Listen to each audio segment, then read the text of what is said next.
Alexis Michalik est de retour dans nos programmes avec sa pièce Passeport.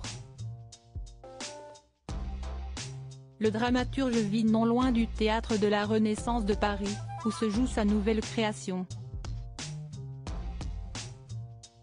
On pense difficilement au théâtre à la française sans penser à lui, à ses multiples pièces à succès. En quelques années, Alexis Michalik est devenu un véritable pilier, un incontournable des planches tricolores. Passeport, sa nouvelle création, se joue depuis le mois de janvier 2024 au Théâtre de la Renaissance de Paris, dans le 10e arrondissement, et s'y est non loin que l'homme d'art et de lettres mène tranquillement sa vie.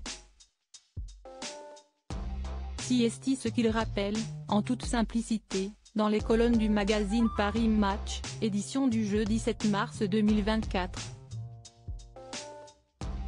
L'appartement d'Alexis Michalik se situe dans le 19e arrondissement de notre capitale et il offre une vue imprenable sur les barrages HLM.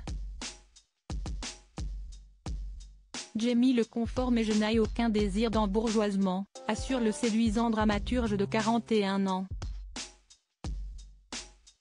Difficile, effectivement, de quitter ses racines. Il est né à Paris en 1982 et a grandi juste à côté de son actuel lieu de résidence, dans le 18e. Son père est artiste peintre, sa mère est traductrice. Alexis Michalik a été élevé dans la simplicité, valeur qu'il conserve toujours aujourd'hui. Il n'avait pas des moyens dingues, mais l'argent n'était pas le plus important, se souvient-il. On allait tout le temps au théâtre, au cinéma, dans les musées. Sa force de frappe est de plus en plus impressionnante. Multi-récompensé aux Molières, pour le porteur d'histoire, pour Edmond et pour les producteurs, le metteur en scène, qui écrit souvent le cœur brisé, ne fait que monter en puissance. Et si tout ceci se terminait à l'Élysée? Alexis Michalik, futur ministre de la Culture après Rachida Dati? Tout est possible, mais il n'a pas l'air convaincu ni séduit par le projet. On en reparlera à ce moment-là. Ce qui est certain, si est que je me documenterai beaucoup, comme toujours, avant de faire face aux responsabilités, souligne-t-il.